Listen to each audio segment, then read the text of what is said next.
Shalom, shalom. Anakna waha ay bar shala hawlakim la atam. Call shabuai HaRawchaa wakakshaw Yahweh bahasham HaRawchaa. Hey, with the Hebrew Israelites coming to you week in and week out through the spirit and power of Yahweh bahasham HaRawchaa to preach to you so-called Negroes, Latinos, Native Americans, West Indians, Haitians, and Israelite foreigners. Necham atam kaya hamlak wathashamayim korab. Repent, yea, for the kingdom of heaven is at hand. Call layim la Yahweh bahasham HaRawchaa. Bahasham Racha HaKodash. Wa Mashana, Kabadim Zukoim Nawa, Wa Malakam Shoya Shalaz Koim Racha Gadawa, Wa Chasa Wa Shalom, Wa Barakim Lahabachayim Shagway Shalom. So all praise to the Most High Yahweh, which means He exists. Bahasham in the name Yahweh Shai delivers. Double honors to the elders and apostles of Israel, the elders and apostles of Great Millstone. Mercy, peace, and blessings to the elect of the nation of Israel. Shalom, which means peace. Ahmar, HaRawchaa, what saith the Spirit? All right, so I just want to bring up two articles and get a couple precepts. So this says U.S. could default by next month. Treasury, and I also want to get this. Dollar being abandoned. IMF boss.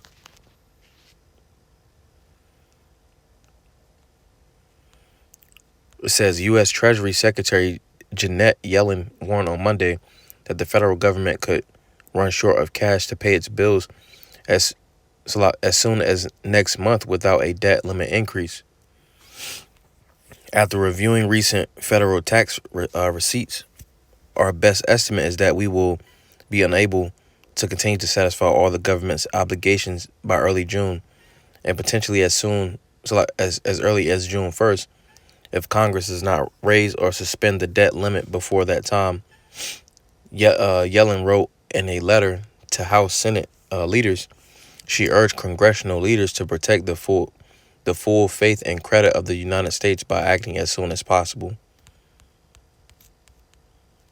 It says, we have learned from past debt limit. We have learned from past debt limit impasses that waiting until the last minute to suspend or increase the debt limit can cause serious harm to business and consumer confidence. Raise short-term borrowing costs for taxpayers and negatively impact the credit rating on the United States, Yellen wrote. So pretty much it says the business and consumer confidence in the dollar. You see, because being that the USD is a fiat currency, pretty much they get their it gets its power from people confiding in it and trusting in it. It says, which confiding in that, eventually it's going to crash because it's destined to crash. It's a fiat currency. It's not based on anything. So therefore, it's always going to be inflated. If you look at what you could afford back in like the 60s, the 80s, the 90s, the 70s, you can get way less with the dollar, with $1. Like now you can barely get anything with the dollar, and that's because this system is based off of a fiat currency. It's debt-based, credit-based. It says, pretty much, again, is destined to fail. It says, if Congress fails to increase the debt limit, it will cause severe hardship to American families, harm our global leadership position, and raise questions about the ability to defend our national security interests, she cautioned. The Congressional Budget Office also updated its forecast on Monday, warning there was a significantly greater risk that the Treasury will run out of funds in early June because of weaker than expected tax collections. The CBO had originally projected that a default could happen between July and September. The warnings come after a months-long standstill in talks of the matter between the White House and Republicans in Congress. Yellen has been voicing alarm since January when the United States hit its $31.4 trillion debt ceiling. At the time, she notified Congress that the Treasury had begun resorting to extraordinary measures to avoid federal government default. On Monday, President J.B. called all four congressional leaders and invited them to a May 9th meeting on the issue. Babylon isn't going to be healed. Let's get another one. This is it says dollar being gradually abandoned. Because they seeing that these countries in these different these different countries are seeing that it's not The dollar is gonna fall. It's gonna crash. All right. It says the managing director of the IMF has said that the U.S. dollar is gradually losing its status as the world's main reserve currency, which it is. It says, speaking on Monday, Kristalina Georgieva noted that there is no viable alternative among global currencies to replace the greenback in the near future. There has been gradual shift away from the dollar. It was 70% of reserves. Now it is slightly under 60%. Georgieva stated at the 2023 Milken Institute Global Conference in Beverly Hills, California. According to the IMF chief, the euro can be viewed as the biggest competitor to the dollar. The British pound, the Japanese yen, and the Chinese yuan play a very modest role. I'm going to finish it out. It says she stressed that the leading factor for trust in the currency of this or that country is the strength of its economy and depth of its capital markets.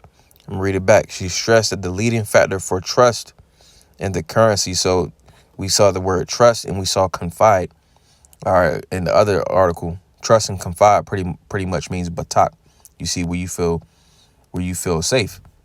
You see, these countries don't feel safe in the USD, and again, that's because it's a debt-based system, and we're gonna get that out of HaRawchaa through the Spirit. It says, and if you are thinking of an alternative in a world in which we may migrate to central bank digital currencies massively, and that's why they're switching over, because the USD doesn't have it; it's losing its buying power. And there, I don't see an alternative. I don't see it coming anytime soon, Georgieva said. Georgieva highlighted the major shocks of the past few years, the C-19, the Russia-Ukraine conflict, and the spike in interest rates after years of loose monetary policy, printing out, different money or a whole bunch of money and them stimulus, calling them a series of unthinkable events. She explained that the rapid transition from low to high interest rates has exposed vulnerabilities in the financial sector, and that the high exposure of the U.S. banking sector to the crisis has come as a surprise to IMF analysts. So pretty much the dollar is losing its purchasing power. All right, let's get some precepts. This is Habakkuk, also Habakkuk chapter. Let me see. Chapter 2 and verse 6, it says, shall not all these take up a proverb against him, and a taunting proverb against him, and say, woe to him that increaseth that which is not his, how long? And to him that ladeth himself with thick clay. Let's go into that. That word thick clay should be a batyat. It says weight of pledges, heavy debts. Like the debt ceiling is sky high. It says pawn goods, something pledged, like like basically that's what the USD is. It's the greenbacks. It's another word for it I'm thinking of. Basically an IOU, a banknote, pretty much. This is a load of debt, a lot of debt going into. It says the meaning taking is that of accumulation of pledges. Yeah, a load of debt. And that's essentially what the system is, I'm gonna go back to it. Let's get the base word, the root word. I bought. To take a pledge, give a pledge. To cause to give a pledge. And that's pretty much what the greenbacks are. Let's get another one. Oh, so I'm gonna go down. It says to lend on security. Causatively, to lend on security. Figuratively, to entangle, borrow, break ranks, fetch a pledge, lend. It says to change, to exchange, to give a pledge for anything borrowed, to borrow on security of a pledge. So pretty much saying, hey, I'll give you this. I'm going to give you this. I'm going to give you this, And is that not what's going on in America? Babylon. Baba Ball in Babylon. It says also to borrow on security of a pledge. And that's pretty much what the USD is. Saying, hey, I owe you this. That's pretty much how the system is set up. It says to change, to exchange, to lend. All right, because it's been different videos, how debt is pretty much passed to the next person. You'll pay this person, they'll pay this person, they'll pay this person, but it's not backed by anything, so it's not really settling any debt. And then being that the like everything's being inflated, that money has less of a significance. All right, let's get another one. This is HaRawchaa, also Genesis chapter 47 and verse verse 13. It says, "And there was no bread in all the land, called HaRawchaa, all the land, for the famine was very sore, so that the land of Egypt, HaRawchaa shal Matazarium, land of Egypt, and all the land of Canaan, fainted by reason of the famine. And Yahweh gathered up all the money that was found in the land of Matazarium and in the land of Canaan for the corn which they bought. And Yahweh brought the money into Pharaoh's house." It says, and when money failed in the land of Egypt and in HaRawchaa shal Canaan, in the land of Canaan, and the Egyptians, and all the Egyptians came unto Yahweh and said, "Give us bread, for why should we die in thy presence? For the money faileth." And what are we looking at now? I'm going to this word faileth. It says apat or apas salak, to cease, break, come to an end, to fail, disappear. Pretty much, again, what we're looking at now. All right, the dollar is that's why everybody's ditching the dollar, because they're seeing that it's going to fail. It's going to come to an end. It's going to crash pretty much. All right, and that's why everybody's going over to the digital systems. All right, because everything leads to that charagma. Let's get this.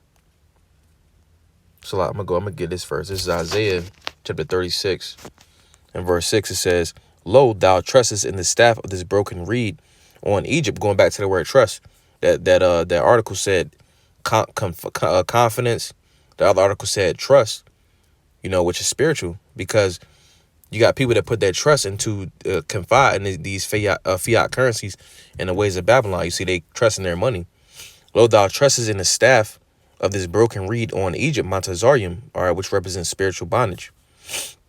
"Whereon if a man lean, it will go into his hand and pierce it. So is Pharaoh, king of Egypt, to all that trust in him." So you see, so if you trust in this system, eventually confiding in the system is going to lead one to taking that charagma. All right, and like Revelation 14, chapter 14 goes into, those individuals will be destroyed. Let's get another one, because this is what it's going to lead to. This is Revelation chapter 13 and verse 16. It says, "And he causeth all, both small and great," and he's going to cause by instituting I'm going to this word right here. It says causeth. He causeth, constitute, appoint anything to appoint or ordain one. So those that trust in this system, they're going to be ordained to take that charagma. It says, "And he causeth all, both small and great, rich and poor, free and bond, to receive a charagma in their right hand or in their foreheads, and that no man might buy or sell, save he that had the charagma, the name or the beast or the number of his name." All right. And those individuals that trust in this system, in order to be in this economy and thrive and everything, being that the money is failing, they're going to have to go over to a new system, which is going to be tied into that charagma. All right, so HaRawchaa Zabanaya Pa, Lord's word. This is beautiful edification through the spirit. Call like Mla Yahweh Bahasham Yahweh Shah Bahasham Chakodash. A double answer that was an apostles, a great millstone that told me the truth and rule well. In much respect to you, brothers out there, pushing the truth with our righteousness. And sincerely, Shalom, Shalom. Halayah Tawab, Shalom.